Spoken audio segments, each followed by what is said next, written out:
السلام عليكم. بقى أيانا وقاتي ربي نقول إيجا جارتين هاتمنا قوت الشخينيا تنير أكوب ستي إيجا يالما نرمودا جولين توني أباد أبدي هذا دبو سندن داني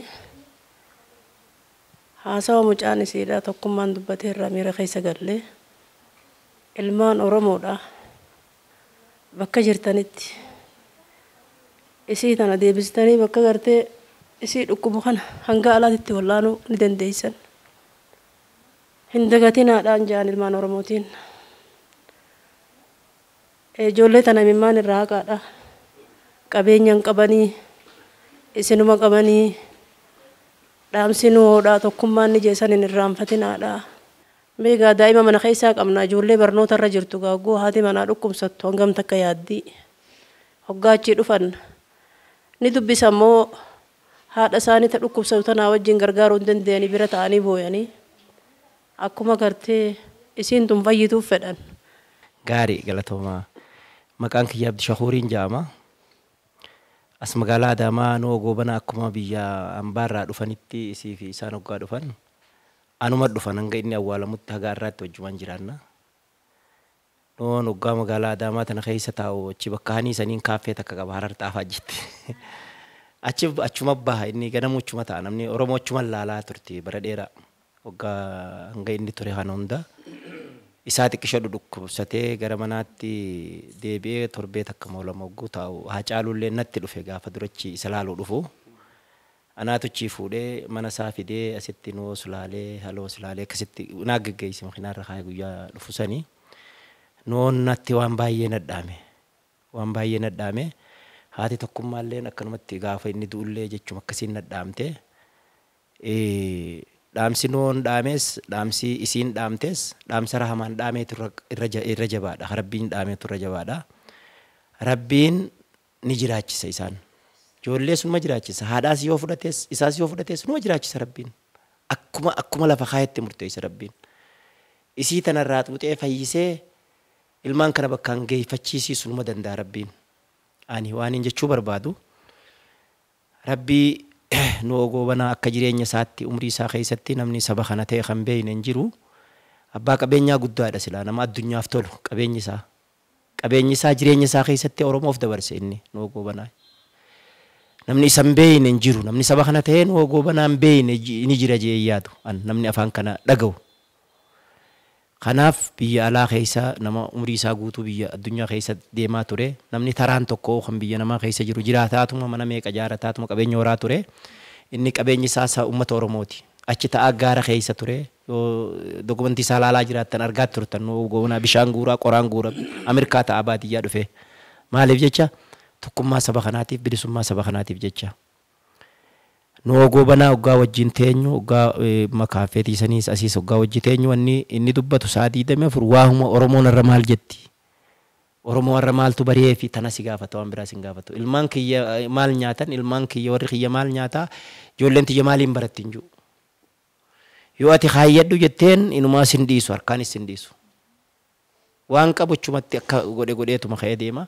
Nama dadhabaa qalbii cabaa yoo arke booha malee waan biraan beeku noo goobanaa boohaan beekama nama Oromoontu yoo bilisoomte gammachuu keessa ni du'a jedhanii yaadanii noo goobanaa seenaa noo goobanaa himuufillee tabaroon itti himuu qabu sabni nuuni beekaa waan hin jechuu barbaadu namni ni xiqqaata xiqqeenyi akka saba kanatti hin buuneef waan hin jechuu barbaadu rabbiin isiis numa wallaana yoo sabni gargaaruu baates numa wallaana rabbiin numa jiraachisa namni kana dhaga'u. Yeroo namni du'e asib bahanii meeqa qalanii mittiqishoo godhuun haa awwaala haa ta'u malee osoo fayyaa qabuuti wanni jabduun osoo fayyaa qabu biyya alaas deemsisanii wallaanamuuf baasa boora baafatte waan silaa namni achirraa hoggaa isin dhayixillee achitti simatullee ni jira dhimma asii fixatteeni garas deemtuun santuu qallate waan kana silaa abbaan qabeenyaa tokkichaatiitu godhaarra saba dilaanuun wannan jaamu kanaaf. Namni dhageessan namni miidiyaa kanaan dhageessan wallaanaa isii tana gargaaraa ijoollee nyaachisaa ijoollee bulchaa jiraachisaa hin jennu isii wallaanaa ni fayyiti isiin ni fayyiti isiin biyya alaa deemtee ni fayyiti namni xiqqaa nama addaa tokko namni oofeetuma wallaanaa jira namni biraati saba biraa silaa taate hangana wannan taamu wanni nan dhaamu saba kanaaf dhaamu sabni Oromoo noo goobanaa amantiidhaan akka waliin qoonne kan jiru noo goobanaati karraa barre naannoon akka waliin qoonne kan jiru noo goobanaati tokkummaa karraa barre noo goobanaati daa'imni hundi saniin irraa barate kanaaf jecha namni saba kana taatan kan afaan kana beeytan haadha tokkummaadha haati tokkummaa akkana jirti waan kanaati tutti yaa'u jira kuno ni gartan waan bakka kanarra jiru kana ni gartanii yoo kun dhaabbate isiin buluu hin dandeessu halkan takka hafuurri isii kanaan jiraataa jira qabeenya gaafa isiin tun duute baasuu teeysan osoo isiin jirtu wallaannadhaa jechuun barbaada galatoomaa ulfaadhaa yoon isin dheeresses dhiifama guddaa naa godha.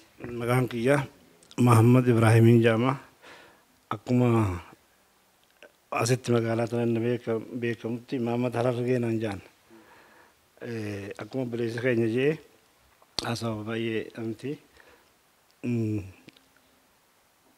gameessa keenya abbaa tokkummaa Dr. Nuhoo Gobanaa gaafa isaan dhufanirraa walumaan jirra ilaa haga isaan du'anii qabrii galanitti wanni isaan hambifatan hin jiru akka jennee ibsinullee ni ulfaata wanni isaan addunyaa kanarratti hambifatan gara sirbaatiin gara ilmaatiin gara abbaatiin gara haadhaatiin gara sabaatiin gara lafaatiin woomota akka waan hambifatan hin qaban hundaaf gabbahee sirbe seenaansaa dheertuudha waan akkana haasawanii fixanii miti rabbi rahmata isaanii haa godhuun jaa rabbi rahmata isaanii haa godhu sammuudhaan immoo amma kun warri isaanii adde Maliika Alii jedhamti haadha tokkummaa eega isaan du'an booda osoo isaan jiraniiti dhukkubni kun isaanis qabee dhooyfatanii tumamee isaan dhukkuba akkam jeetiin dubbadha jedhanii osoo dhooyfatanii kaansariin itti dhufe kaansarii itti ta'ee haakima riftifaarii yogguu geessan gaafa koronaa sana jechuudha.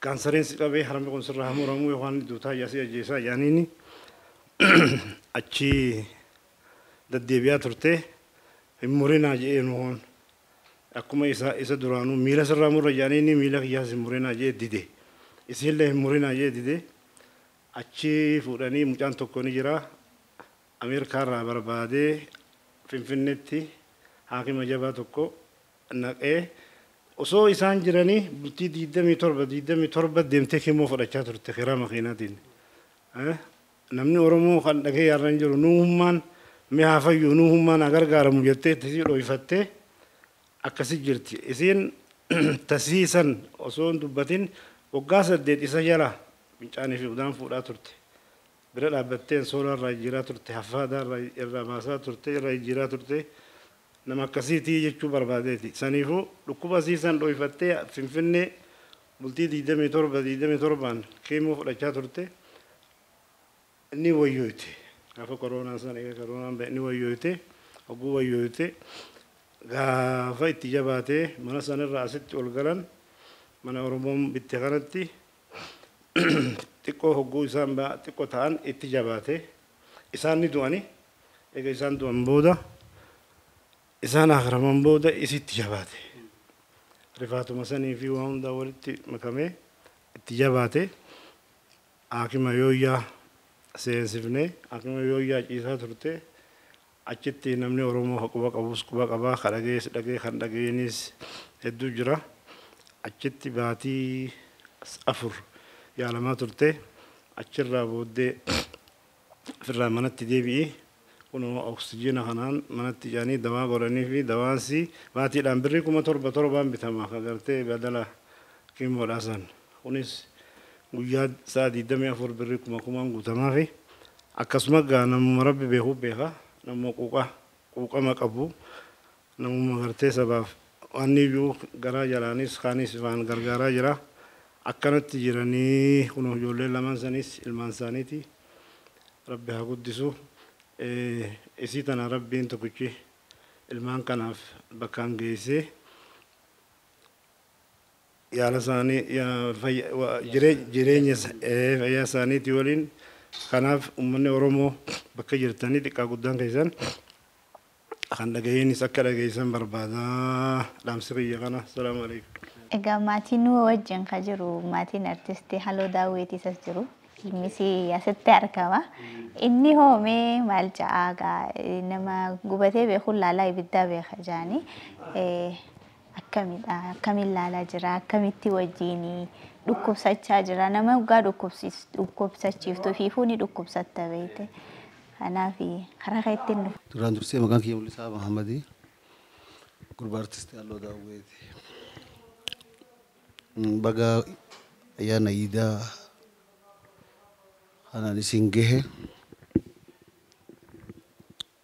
isinillee warri ayyaana kana sababeeffatanii as dhuftanii maatii nama guddaa kana gaafachuudhaaf dhimmamtanii karaa dheeraa kana dhuftan isinillee miidiyaan keessan kunillee galatoomaa.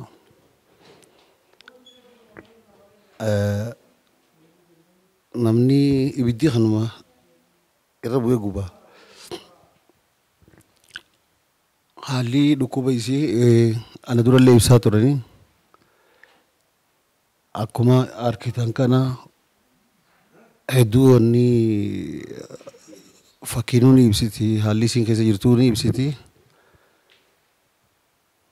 Wanni guddoon hedduu haasawame wanni hedduun waan haasawameef wal bira dhaabbachuu dhugaadhaarraa galata rabbiitii bahaa dhihaa qabaa kibbaa wal quba qabna dhugaadhaa wal cinaa dhaabbachuu ni jirti. Ammoo eega namni du'e homaa faayidaa waan hin qabneef hatattamaan itti yaaddanii warri alaatiis kan keessaatiis xuuxoon 50 nama tokkotti ba'aadha. Nama 50 ammoo boonaa jettee Oromoon saniifuu warra arshee 10 yoo walitti buusaniif waan kana godhuu danda'an akkuma reefuun tana namni tokko cufuu danda'a jedhametti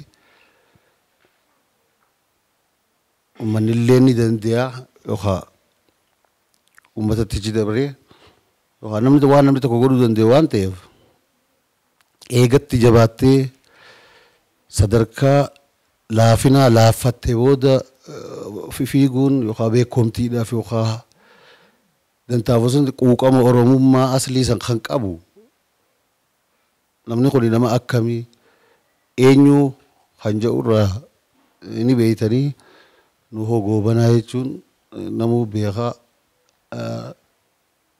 dhaamsa amma hin quufamne kadhaloonni irraa baratu kadhaloota dhufuufillee taa'u seenaan wanni inni dabarsee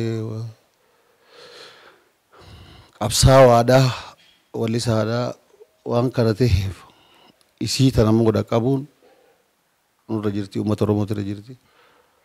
Tanaan isiniin jaawaleekum salaam. Galatoomii egaa miira keessa gallee hundumti keenya iyyuu lallaafne jiruun duniyaa waan wal fakkaataan deemti gaddaaf gammachuus wal cinaa qabattee deemti miira kanaan hin fennu egaa guyyaan guyyaa ayyaanaati waan ta'eef rakkoon akkuma dhuftu balloonis ni dhufti.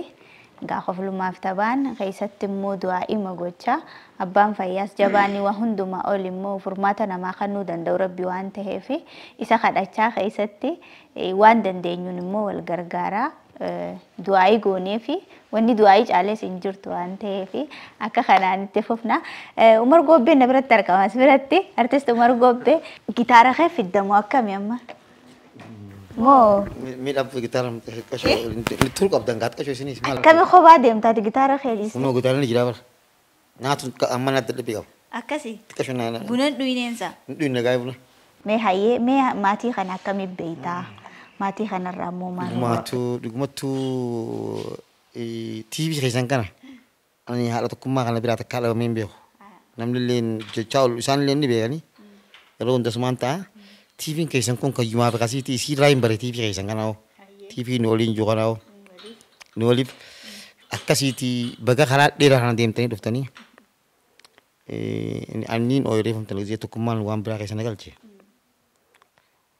akkasiiti Oromoon ni beektan nuu goobanaa jechuun osoo wallisaa qofan ta'in qabsaa'oodha kan dhalootaaf seenaa lafa kaa'e kan tokkummaa labse tokkummaa ni labse ila ammallee kan waan Oromoodhaaf uummanni inni Oromoo irraa ciqaate hin qabu kanaafuu isiin tuni hayi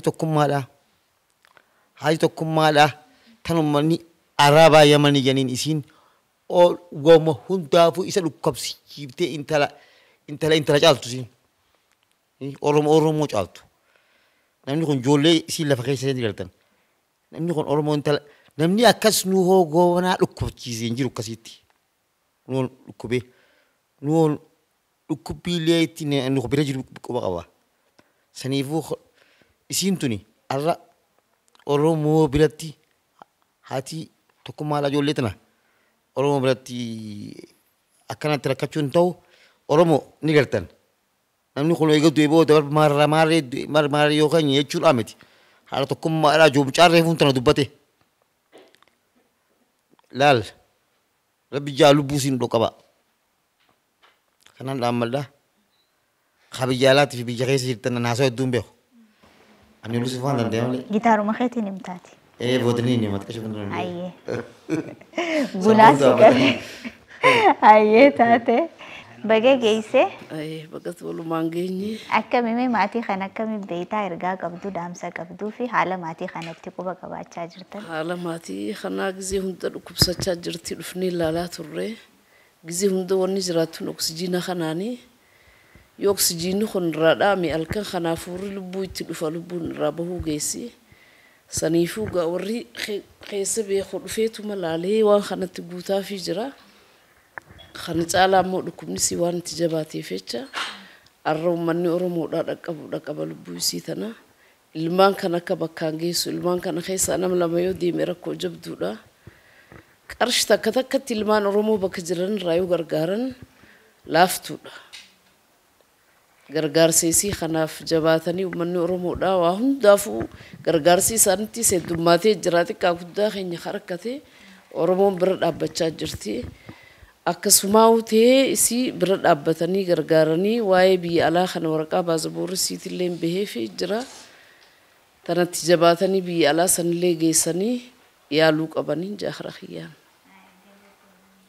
isinillee galatoomaa karaa dheeraa kana waan dhuftanii waa hunda nu gaafattanii dhuftanii ilaaltaniif galata guddaa qabdanii. Eegamee alla jaanii olla jiru asii hedduu siyaasaa mujjirame. Mana kana jechuun mana nama Oromoo hundaati. Caayaa keenya abbaa keenya dhabnee haadhas dhabuu hin qabnu. Kanaafuu uummanni Oromoo bakka jiranii hundi akka bira dhaabbatanii jechuu barbaada. Oksijiina kana afoo shafaa guutaa fi beekte guyyaa tokko tokko maallaqa ittiin guuttatanuu hin qabanii. Uummanni Oromoo akka cinaa dhaabbatu jechuun barbaada. Hayyee jalqaba irraa gaasii nu simatee karaa mana kanaallee nu fide daawwattoota wajji wal barii haala jiru immoo nuuf ibsita. Tole anis maqaan koo Baay'isaa Badhuunaan jedhanii asuma Adaamaa kanaadha. Asii manni kun mana keenya mana kanarraa adda baanee hin beeknu asoo ollaas bullaa yeroo ittiin dhufna. Waa'een na'oo haasa'uun nama rakkisu. Kana jechuun wanti waan baay'ee dubbatanii jiranii. Asirratti immoo ani xinnoo wanti dubbadhu oolmaanoonni uummata kanaaf oolee gaafa yaaddu umurii isaa guutuu uummata kanaaf kan inni dabarse har'a ijoolleen isaa rakkachuu xinnuma ta'uu miti warqee irra dhaabachuu kan qaban ture silaa irratti noon maal gochaa akka ture hunduu beeka inni nama sirba isaa kaasetta isaa gurguree uummata kanaan gargaaraa turedha. Kana walitti kun nu barbaachisu beennadha. Akkamitti akka harmeen kun rakkachaa jiran warri itti dhiyaatuu fi warri itti dhufu sirriitti beeka. Hanga amma erga siree irratti deebi'anii waggaa guutuuf deemu. Siree irratti deebi'anii jechuudha. Erga mana yaalallee ciisaniitii ka'anii meebii rakkachaa jiru mana yaalaa keessattis asittis rakkoo irra waan jiru uummanni kun qaba dhabee miti bira dhaabbatee biyya kanas deemanii yeroo tokko mana yaalaa keessatti waan yooyyaa keessa naatti irratti obsaan jirtanatti fakkaata. Birrii 400 waan ittiin binuu dhabne waan qabatamaa jechuudha. Qarshii 400. Har'a haati kun gaafa sana akkasitti boo hin beekoni. Mataan na dhukkube dhugaa dubbachuudhaaf mana yaalaa yooyyaa keessatti achi gadi baanee ijoolleen jira maal goona akkana. OBS itti dhufee OBS dubbisu jettee gaafa sana ishiin amala isaanii keessatti waan baafatanii waan nu bira jiru warri itti dhiyaatan sirriitti beeku waa baafatanii ni matan hin dhuffatu dhukkuba dhuffachuu kanatti hanga kana irra deemee dhukkubni kun hanga kanaan gahe. Har'a ijoolleen kun rakkachuuf deemu. Haati kun abbaaf haadha dhabanii jechuun ijoolleen kun karaa irratti hafuuf deemu. Uummanni keenya kana argee kanaan bira dhaabbachuun har'arraan harmeen kun gargaaramuu qabdi yaalamuu qabdi yoo ta'e bakka itti yaalamuu qabutti uummanni kun bira dhaabbatee akka yaaluu danda'u gochuu danda'u qaba. Namoonni umurii isaa guutuu akkasitti rakkina keessa darbee ijoollee isaa meebi ijoolleen isaa rakkachuu hin qaban. Inni umrii isaa guutuu rakkataa ba'ee maal akka gochaa ture ifaadha. Ammas deebi'anii ijoollee isaatu rakkate yoo ta'e egaa uummanni Oromoo maal akka jedhu ofumaaf tilmaama rakkoo hin qabu isaa kanuman jedhaan. Ayyee karaa biraatiin mee gama Oromummaatiin maatii kanarraatii maal baratte ati meeti? Egaa maatii kanarraa wanti baranne ifaadha. Mana kana dhufnaa, mana kana oollaa, mana kanatti wal keenya, mana kanatti waan tokko dudubbannaa, waa'ee Oromummaa tokko tokko guddoommoo isaan nu barsiisu ijoollee kana hanga laal nuti gaafa biraaxannuma duubatti deebinee adda facaatanii maaliif nurraa fagaattanii maaf guyyaa lama sadii dhabamnaan jechuudha. Beeku isaan kun nu bira jiru. Asiin oolluun asiin dhabamnu nuti hin oollaa galgalanii dhufnaa guyyaa ni dhufna torbe yoo guddee torban lama oolli isaan illee nu iyyaafatu waan keessa dabarree jechuudha. Akka haadha kee yaa olittan isaan jaaladhaani. Dhugaa dubbachuuf yoo ta'e isaanis akkasuma kanadha mana kana keessatti akka mana kana keessatti wal geenya waan tokko tokko dubbanna waan tokko tokko dabarfanna isaan nu gorsu nutti dhiyaatu sagantaa tokko tokko irrattis wal faana ta'a jechuudha. Kabajamoo daawwattoota keenya egaa turtiin keenya akkuma itti fufeetti jira kan kabaju jirru ayyaana iidaa kan barkum 1445 kan argamnu mana gameessa keenya artistii Nuhoo Goobanaati haati manaasaa akkuma kaasaa jirru gaa miira keessallee nu galchanii namni yoo fayyaa qabaateedha kan gammachuudhaan ayyaanallee kabajatu miira lama keessummeessaati kan nuti jirru gaa'e weellisaan asin biratti argamaa ilmi immoo weellistuudha asitti argama.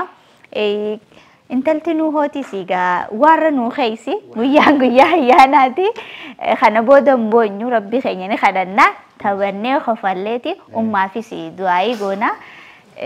Keessumayyuu amma akkuma taasisamu sirriidha haalli jiru baay'ee ulfaataadha maafi sirriidha akkaataa isaan oksijiinidha kan isaan fayyadamaa jiranii miira baay'ee cimaadha kan nuti keessummeessaa jirru haa ta'u malee akkuma taasistee isaaniif du'aayii ni goona akkasumas immoo uummanni Oromoodha kan biyya keessa jiru akkasumas kan biyya alaa jiru waan danda'een haadha tokkummaadha gama keessanii sappoortii akka gootan akka deeggartan isin gaafanna guyyaa ayyaana iidaa irratti argamneeti amma immoo miira kana keessaa baanee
Gidduu keessa sabbu waan tokko daganneerra maal akka daganne beektaa?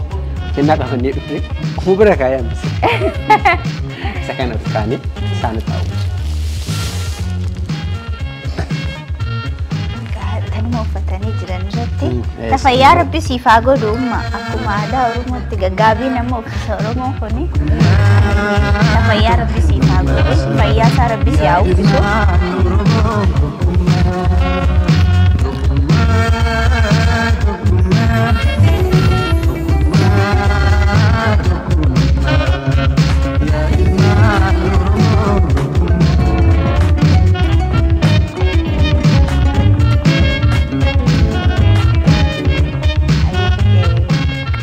Waanuma fudhattee deemuuf deemtu see'uu raawwattee.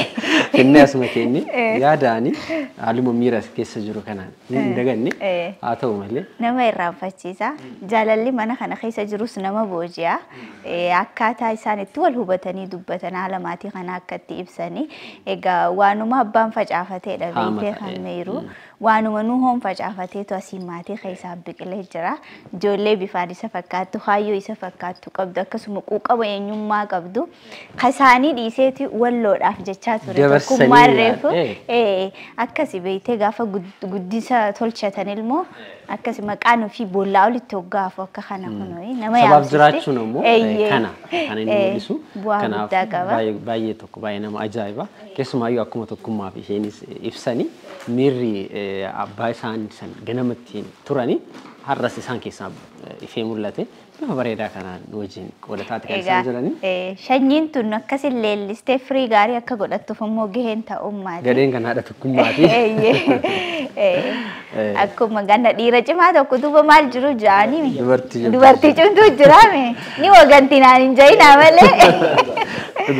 Isin na gargaara gaaboddan. Cimina keessaniin dhiirri cima waan ta'eef akka na gargaartaniif baramma booda warri dhiiraa kun gama isaanii waganti ja'anii dhiira cimaa tokko duuba dubartii cimtuu takka jiraan jeen. Firiin gaariin tuni tannuu of biqilte sababa ummaatii. Ayyee gaariidha namatti tola. Ani hamileen horadha beektee gaafa waan akkasii kana. Kanumaafuu akka beekama. Jaarsi jaartiin qabne ija faffacaasaati. Sheekni nuun caljeen taa'u. Kajaartii qabu imaana qaba jechuudha. Baay'ee koofiyaan irra teessuunii fi jalabiyaan adiin kun nuuni bar.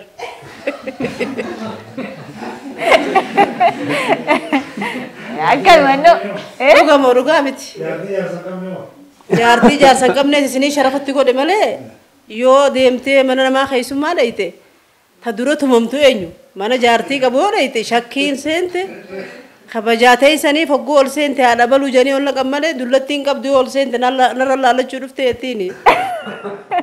Kanaafuu jarri lamaanuu kabaja olii godhan jechuudha. Kabaja olii godhane egaa namni isaan irra guddaa immoo gaa nuti tokko kabajaatti godhe.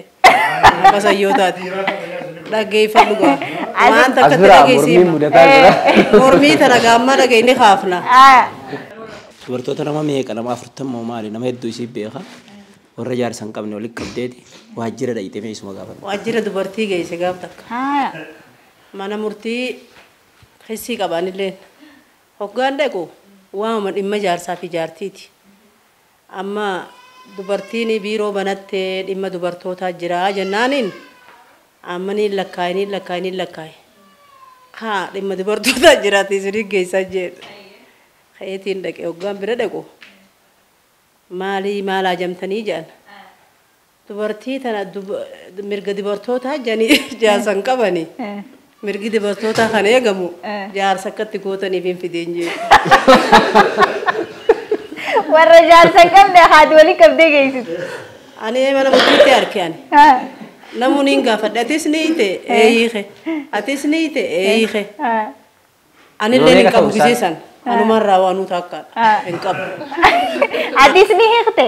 Hin jiru anis hin qabu anis. Nama wagguun gaafadhu olluma kiyyaarraa hanga nama 50 takka.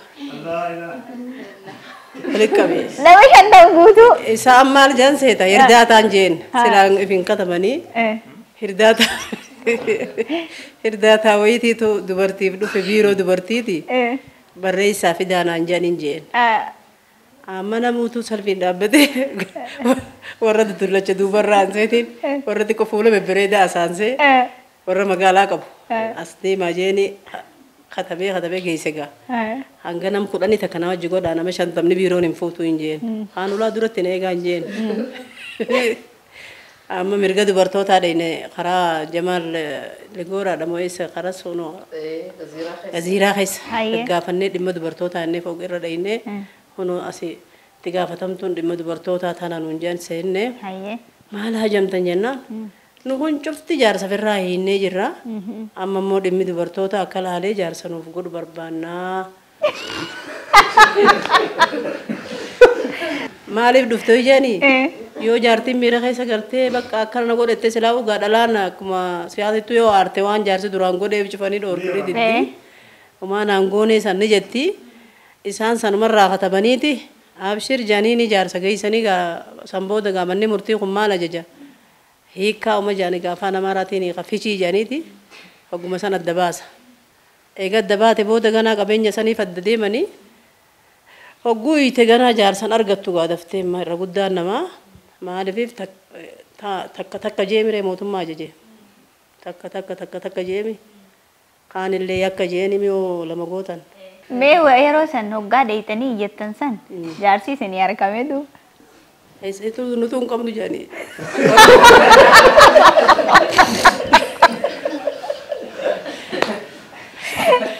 Ormaan biiroo jiru sanuu taanummaan isiin gartee sila dhimma dubartootaa maqaa isii irraanfadhee dhimma dubartootaa jaansanu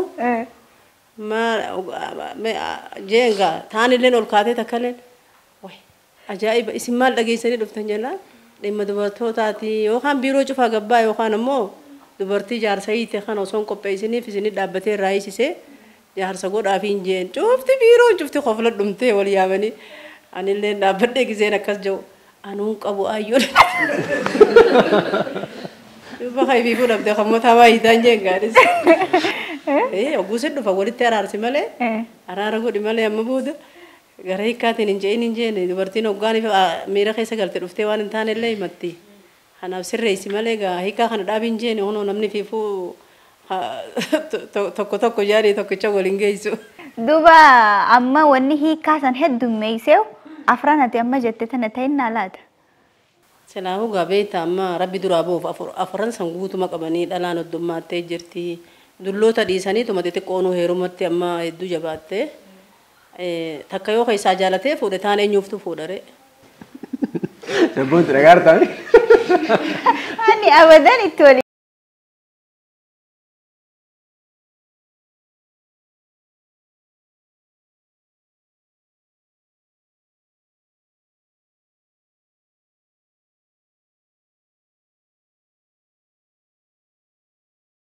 Maqaa keessanii isiniin jennu yaada keessan. Maqaan kiyya Shaadam Musaa Cirrii jedhama.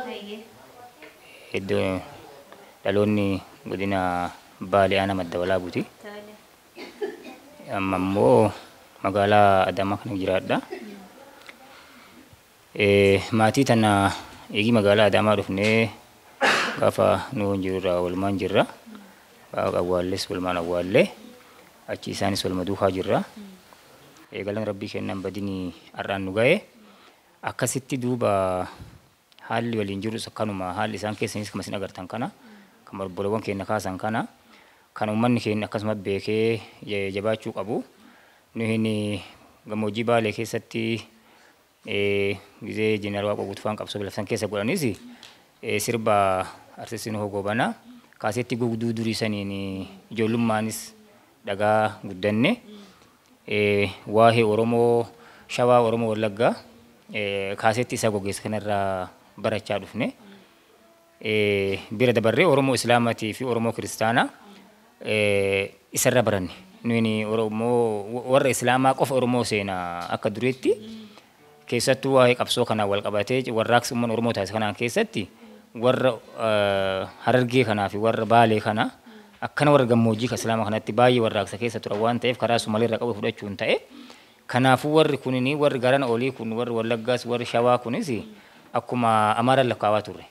Yaa Amma immoo kaasetti gogeessa kanarra gaafa dhageenyu isaanis akka Oromoo ta'an barre. Yaa akkasitti dhawaata kana keessa dhufne dhalannee guddannee rabbi isaanis ija wal agarsiise har'a galma rabbiin badinii galma isaanii ta'inni maatii isaaniitis hojii jirraa jechuu kiyya. Kanaaf uummanni keenya uummanni Oromoo akkuma ijoolleen galgala haasoftis miira keessa galanii haasanitti hambisuu fi qabu lubbuu isaanii kan bisaan rabbumaa kenna. Nu ammoo akkasiin abadul abidin addunyaa irra taftuu miti kakadhachuu jiru. Dandamattee ilmaan tanas intala seerumsiiftee gurbata akkatti fuutu feena. Rabbi irree akkas gaafachuu jirra. Yaa Rabbi silauma ajjeeftaan dhiiftu agarre akka nuun dhiifne beekna. Nuun dhiisu. Yaa isinii galaami. Akka nuun dhiifne beekna ammoo intala sana ijaartee gurbaa haga isin ijaartu lubbuu isin hambisee akkas gaafanne Rabbi. Malee zalalami nu jiraachisii miti. Kanaafi akka ammoo umrii isii kana Rabbi nu dheeressu dhibee kanarra akka uummanni Oromoo nu dandamachiisu akka buleessi kiyya asina biraa kaasee gaafa uummanni Oromoo uummanni bal'aan kana kun osoo jiru dawaa birrii 400 waan bitanii yoo dhabanii xiqqoo tokko baay'ee nama dhiba nama saalfachiisas qaanis jechuu waan akka maqaa kennaaf hin tolu. Maqaa kennaaf hin tolu namni kun nama dhaloota irraa kaasee umrii isaa guutuu akka uummanni Oromoo bakka arda gahe tana bakka amma jiru tana gahuuf warraaqsa godhe umri isaa guutuu kanarra fixe kanaaf uummanni Oromoo arda bira dhaabachuu qaba. Uummata qofaa miti bara uummata qofa inni uummatatti achi danqaa ol hin jirtu mootummaanis bira dhaabachuu qaba maatii tana. Maalirraa warraaqsa kana ka isaanis silxaan bakka barcumaan gahanii bakka guddaa kanaan ta'an warraaqsa inni godhe keessaa tokko. Yaa warri mootummaa ta'anii arra barcumaarra ta'anis bira dhaabachuu qabu. Kallattii hundaan jechuudha. Maatii tanas maatii barsiisu ijoollee tanas akka isaan mana barumsaatti sirnaan baratanis haala mijeessuu danda'u qaba mootummaanis haadha isaanii tanas sirriitti yaaluufii qaba mootummaan bira ejjechuu qaba laa. Maaliif namni dhukkubsee waliin waan jenne dhukkubsee waliin boo'uudhaan Oromooni ija ammoo matarra wal'aanaan jedhan ija. Miila farda otoo tolchine akkamiin laallan? Laaluu dandeenya ija harka farratti baasii isaatiin ibsan dhugaa. Ija matarra wal'aanaan. Kanaafi odoo haati jirtu odoo siin lubbuun jirtu odoo siin soso'uu dandeettu sirriitti yoo bira dhaabannee wal'aanne ta'aa jechuu. Hora abul adeebana isinilleen ilhamtu fatawu hamtu rabbi sin rahaa qabu hunda kenna jedhu waa hamtu rabbi sin rahaa qabu uummata Oromoo rabbi tokkummaa isaa haa buusu wanni hedduun uummanni Oromoo bara hedduu booyaa fi dararamaa rakkata jira uummata Oromootiin bootti geette haa jennuun garbummaan hamtuun uummata Oromoo irraa dhaabattu uummata Oromoo rabbi tokko haa tolchu warra harka waliidhaan rabbi haa tolchu alaaf keessa ka jiru hundi bakka hunda ka jiru iddoo fedhe haa jiraatu hundi isaatu rabbi tokko haa tolchu warra harka waliirra dhaanuu miti warra mogolee wal muruu miti warra harka waliidhaan rabbi haa tolchu warra wal beeku rabbi haa tolchu warra wal beeku rabbi haa tolchu kallattii goleelee Oromiyaa kallattii afraninu iddoo dhageettii qabdu waan taateef asii aara galfanna. Kaan immoo waan haadha tokkummaatii fi jaalnoo gobanaa dubbanne akka seenaa dhageetti akan seenaa aga tokko hordofee dhageetti gaafa jalqaba qaraa isaanii wal jaalatan kaase waan tokko haasuu danda'a. Agarraa seenaa dhageetti akkaataa Yemen keessatti waan isaas artiistiidha qabsaawaadha jaalnoo gobanaa qabsaawaa kan turan beekani lolchiisaas abbaa muraasaas abbaa buttaas abbaa walaleessaas doktoras hunda keessa jira. Nama gahee hunda uummata Oromootiif qabu malee nama arda maatii isaa yookaan akka qoosaa tokkotti uummanni Oromoo gargaarreedhanii arda harka irraa qal'ifatanii nam tokkedha namni beektaa kiisi isaa gogaa dhufee callaa ilaaluu miti. Haga isaan dhubamanis immoo mudannoo hedduun nu qunname. Mudannoo nama hedduu dhisii akkama obboleessi kiyya amaree fasii kaase mudannoo ajaa'ibaatti nu qunname. Haga gula dabarree maqaa namaan dhabu malee nama tokko nama jaha tokko akkaawuntii suuraa kaase itti ergee akkaawuntii san birrii isinirra ergina jedhanii achiin hafan fa'a jira. Afaaniin wal gargaaruu fi booyaaf qophaa'uu boomaammaan bu'aa qaba. Nama harka qalleessa dhufee bira dhaabbataa ture nama akka jaartii jaalala Hacaaluufa artistoota warroota tokko qabeetta V8 fi kobraan qabne haloo makiinuma xixiqqaa luuskii wayiitii yaa ufa malee warroonni sila bakka guddoo eegan akka nu barbaanne ittiin gargaarre dhugaa yoo dubbanne. Yoo dhugaa dubbanne akka gaarii ittiin gargaarre nama tokko chabbisii danda'a bara. Nama tokko biyya alaa geessee biyya fedhe geessee deebisuu danda'a. namni gaafa namni du'e callaa maallaqa lafa gannaqee beekamtii callaaf suuraa nama waliin ka'anii beekamtii callaaf bu'aa wanni kaasummaan bu'aa qaba. Gaafa qorsa birrii 400 waan binnuun dhabne jira. Gaafa immoo waan mudannoo sitti ta'e gaafa karaa mana yaalaatti geessiniin dura asii kadhataa ture. Haadha tokkummaa mana yaala lakki. Gaafa maqaraatu gaafa jaalnoo goobanaa dhukkubu dhukkubde finfinnee yaalataa turte warqata siisallee namni dhaqee fuudhan asiin finfinnee yaalataa turte sababa jaalnoo goobanaa dhukkubee fi dhiba siisan addaan kutte adeena dura fayyettee isaa dabarsite. Uummanni Oromoolleen akkuma amma boleeyyan teenna miidiyaa walii fi kana miidiyaa keessa walii fi kana daawwataa jirtan miidiyaan kun miidiyaa Oromooti warra goleellee hunda seenee bu'ee duuka Oromoo seenuu rabbi isaan haa tolchu warri yooyyaa hospitaalii guddoo hagaa ol gargaaran siree birri silaa kan falluun ka birri takkattiin qabne siree bilisaan ol baasanuu jedhanii siree bilisaan ol baanye nuti bilisaan ol baanye haga argatanu rakkoo hin jirtu jedhanii qorsa hafiille kennan doktorota achi keessa doktor mootummaa eenyu tokko maqaan isaa doktorota hundi isaaniitu Mahammadi mootummaa warra kun hundinuu bira dhaabbate haga ji'a 4 naannoo san turre waan nun gargaarin hin qaban haga waan dhibila keessa kiisa fiitiin qorsa bitan jedhan garuu uummanni Oromoollee galata isaanii balleessuun barbaanne haga tokko harka qalleessa tokko harkan diriifanne harka goggogaa tokko warri harka qalleessa gudduma ergaa ture akarraa barbaanne miti akka jaalnoo goobanaa gaaddisa saba kanatti akka yedeleessee olii gadi qabe akka ol kaseettii fi takkattiin gurguranne bar adoo gurguratee bar nama bu'aa guddoo qabu nama har'a gamoorra bulu nama gamoo meeqaa ilmaa isaa bakka gaarii jiraatu ka waan tokko hin jedhini inni biraa du'ee boqote san waan ta'eef akkas jirti nu hifattani amma namni wanni kun muddamallee hora bulaa deebana nama dhukkubsatee dhukkuba hamaan harkaa qabu rabbi haa fayyisu haadha tokkummaa callaa sun ta'in goleela hundayyuu namoota saboota bicuu Oromiyaa keessa jiraatan waltu hundayyuu nama islaama ta'ee fi kiristaana ta'ee ka aadeffata ta'e illee hunda dhukkuba hamaa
kabajamtoota daawwattoota keenya keessaa falataa addunyaa mararraa foddaa waliif TVT'ni ayyaana iidaa kan barkum 1445 sababeeffachuun mana maatii Nuhoo Goobanaatti argamuun turtiin taasisaa turretti waa hedduu hubachaa waan hedduu irraa barachaa itti bu'aaraa bashannanaa akka turtanii abdii guutuu qabnaa miira lama keessummeessaatti kan nuti turre haa ta'u garuu haalli jiruu jaalalli jiruu namatti tola hundumtiyyuu waan waarraa baratamuu hin danda'udha waan ta'eef isinis hedduu akka itti gammaddan abdii guutuu qabna takka lama jennee gaagara goolabaa finnee jirra sagantaa keenya. Akkuma ati kaastee sagantaa keenya bifa bareedaa ta'een bifa nama hawwatuun kan daawwattoota keenya biraan gaa jiru ayyaana fakkeessaa akkasumas immoo isaaniifis rabbiin kadhachaati waa hedduudha miira garaagaraatti mana kana keessa kan jiru daawwattoonni keenya immoo waliif TV bananii yeroo isaan daawwatanii qophii bareedaatti akka bu'aaraa jiran abdiin qabna sagantaan kun bareedee isaan bira akka ga'uuf waldaan Aksiyoona Fayyaa waliif nutumsee jira isaanis hedduu isaan galateeffannaa ulfaadhaa isaanii jenna waldaan Aksiyoona Fayyaa waliif magaalaa Hararitti kolleejjii akkasumas immoo yaala fayyaa kan ta'u banee yeroo ammaa kana tajaajila kennaa jira magaalaa Finfinnee keessatti ammoo raabsaa qorichaa banuudhaan hojjetaati kan inni jiru kanaafuu baay'isnee isaan galateeffannaa ulfaadhaa isaanii jenna. Ayyee gara xumuraa irratti finne egaa xumuraa irratti ammoo weellisaa bira jirra artist Umar Gobbeen asitti argama. Egaa inni sirboota jaalalaatiin dur kan beekamu baay'ee gitaaruma kan harkaan dhabu. Taphatiin dhaba.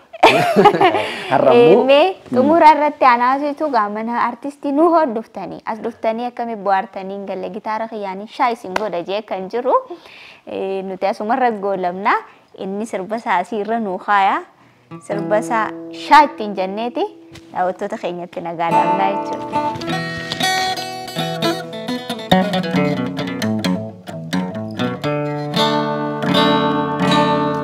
Kan banaa kabara galee warra waliinoo warra wal jaalatu warra wal jala yaa'u rabbi nu haa godhu warra ija takkaa wal laalu oromoo teenya ta'uu walloo jirtu ta'uu sunillee warra cinaa dhaabbatee falmata rabbi sinaa godhu keenya haa dhukkubsatees haa dhukkubmaatis warra cinaa dhaabbatee ija takkaa laalu rabbi sinaa godhu asumaaniin sirbiin duree galuun sirba Nuhoo Goobanaati ani sirbi Nuhoo Goobanaadha osoo inni jiruutiin isaa otoo achiisee isa oosaa olaan namni beektu hayyuu tokkummaati.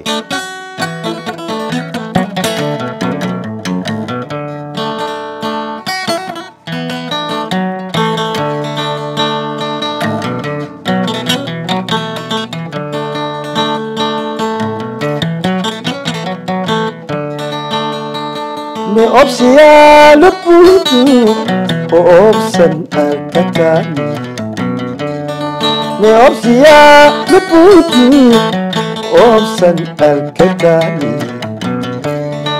unamu majirata usutan jirjiri bayira obse ya rabbi ko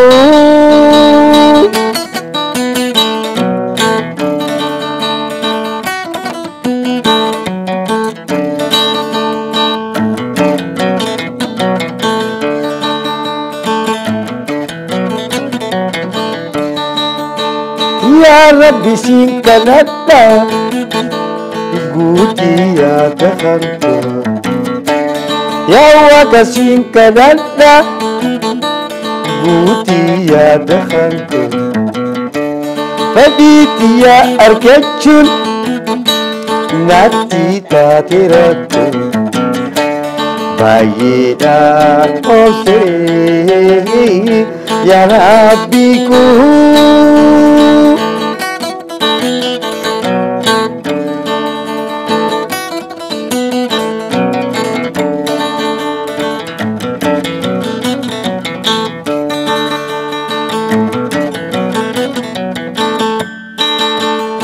Orsiya luputu orsan arkatani ne orsiya komohu orsan arkatani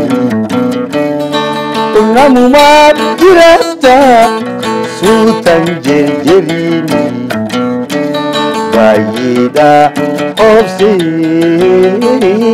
ya walloto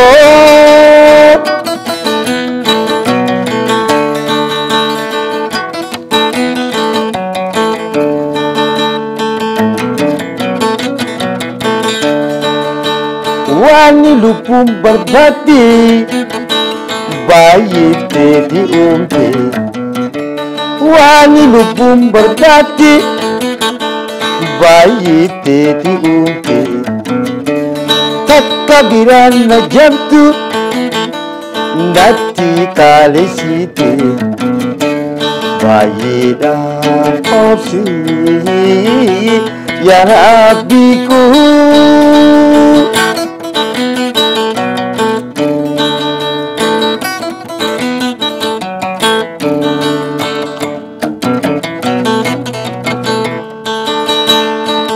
Obsi yaa lubbuutu obsan alkataani. Obsi yaa lubbuutu obsan alkataani. Kunnamumaaf jiraata suutan jirjiriini. Baay'eedha obsi yaa Rabbi koo.